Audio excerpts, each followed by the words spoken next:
Councillor Casey.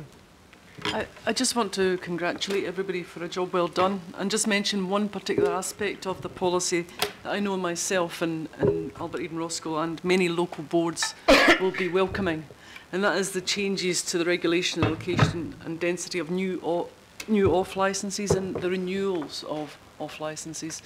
In Mount Albert we had a bit of a victory and we stopped one.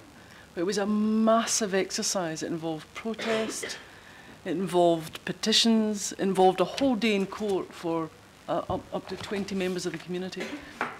This should make it easier, and I know that other local boards have not been so successful in trying to stop off licences.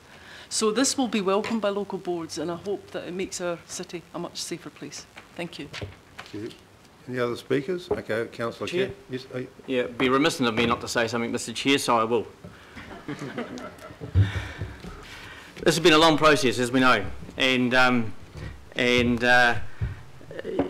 I'll start from the early days, Mr. Chair, when you and I spent a lot of hours on the streets of Auckland for the right reasons. Sounds interesting. For the right reasons. Red light? No. Not the red light district, no. And as we've gone through this journey with our team, and then to put in place the LAP. And I just want to acknowledge our chair, because some people would have said at the time if, you know, we might have had a bit of a conflict, Mr. Chair, in regards to it, but, you know, I just want to acknowledge the chair. Bill, you've done a damn good job, mate. And I want to acknowledge my panel members. It's been a long, hard journey and difficult at times, and I want to acknowledge the local boards too. They've done a really good job coming in behind us, a really good job. But I want to say one thing in particular. And that is, it's not often I go out and say I'm an Auckland councillor.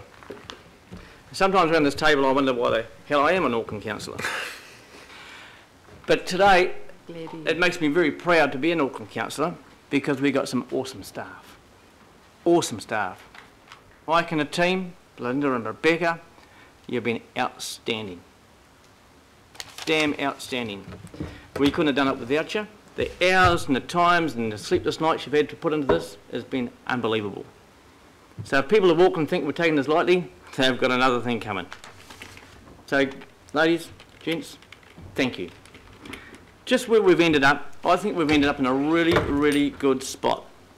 And why I say that is because we don't want to be party poopers, we don't want to stop the city and the vitality of Auckland growing, but at the same time we've got to reduce alcohol harm. And I think we've done that. We've landed in a really good spot. I've heard from the off licences, I've heard from some of the the supermarkets, I've heard from the on licences. But what the off licences have said to me, actual fact, Callum, we'd like to be closed on Sundays.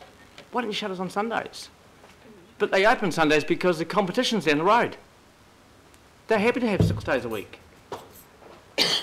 We've reduced their hours to 84 hours a week. And I think that's pretty damn good. But what they have said to us is, if it's good enough for us, it's good enough for everybody. So you've got to keep us all on the same playing field.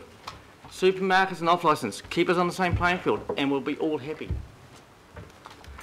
In regards to our licences, I think we've landed in a pretty good spot there too.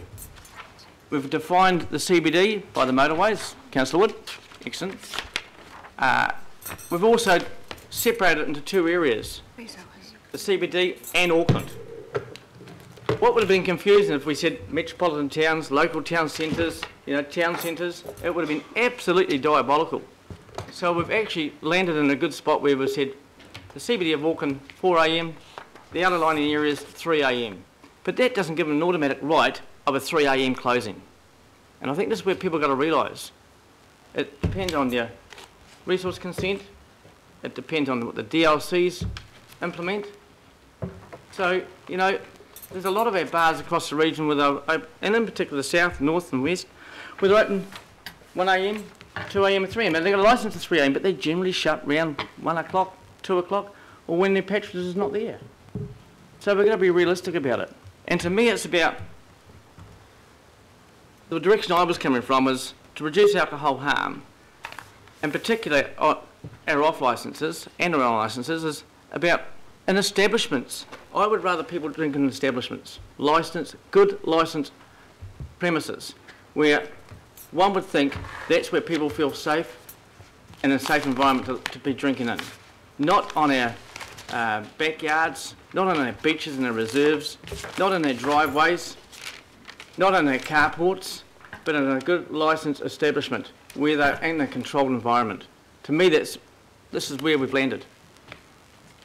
For us to do the opposite and cut them back to the 12 o'clock, some people said we should be shutting on licence at midnight, 1 o'clock. To me, that's ludicrous, because all we're going to do is push people out into our streets. We're going to make it unsafe for people. Yes, the police might say we should be doing 3 a.m. But again, it goes back to people will party regardless. Life goes on, the world changes. If we get too restrictive, people rebel. And I think, again, these hours are pretty damn good for them. It gives people a chance and the opportunity, but also in particular, for the outlying areas like that far place I think called Franklin, and one up there in Rodney. Look at Councillor Cashmore when I say that. I know the board chairs from Franklin here today. But there's not a window of opportunity for people to drive into the CBD of Auckland and drink driving. We're trying to mitigate that. They've only got half an hour, really, a window of opportunity to come to the CBD of Auckland. So to me, we're reducing alcohol harm there as well, keeping people off our roads. But to me, it's about the DLCs, empowering the DLCs to do the job for us and do the work for us. You know, we've really put it, the buck stops with them. The 3 strikes policy and the CPOs. That's where the weight is. The 3 strikes and the CPOs, Councillor Wood. They are working. And it's up to us as a collective around this table to make sure that our units are doing their job. I know very well the CPOs out south are doing an outstanding job. And we've had licences revoked. We've had premises closed down. They are working, councillors. The freeze, to me, this is about getting this passed today, getting through the next 30 days, 20-odd 30 days, and getting it implemented. And why I say that? Because in my area, the South Auckland South, the proliferation of off licences is unbelievable. The quicker we get the freeze process put in place, we will restrict that. We will stop that from happening. So to me, that's us being good operators. So Mr. Chair, again, I just want to acknowledge the team. I want to acknowledge everyone that's been involved in this process.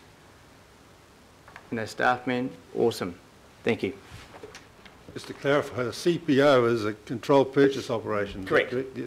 Yep. Now, there was a question raised in relation to the freeze in the city centre. Can you just clarify what licences that's going to apply to, please?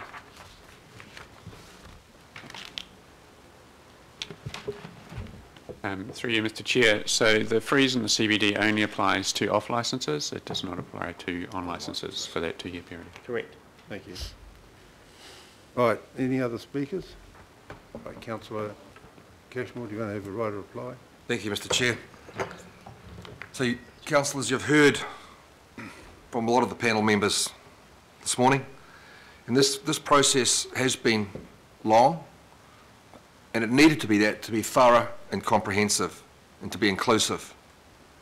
And when you actually looked at the matrix of all the different items and different decision-making points, it was pretty complicated. There was lots of interdependencies. It wasn't just 1 or 2 levers you could pull. There were huge numbers of levers.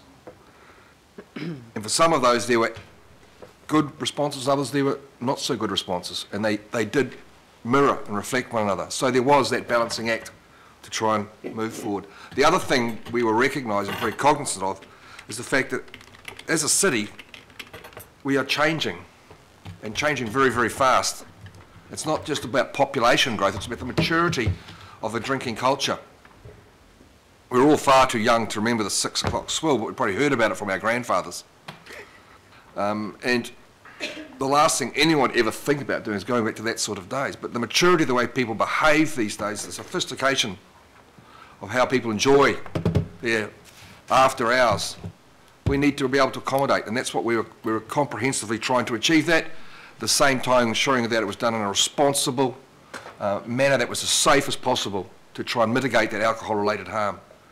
The off licences have been an area of contention right throughout the city.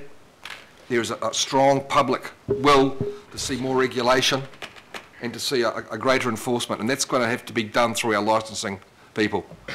So this policy, we believe, is as comprehensive as we can make it. It's as complete as we could have made it. And I just want to thank the panel members and the staff for the work that was put in. And we believe it's in a good place, and we urge you to support it to its next stages. Thank you, Mr. Chair.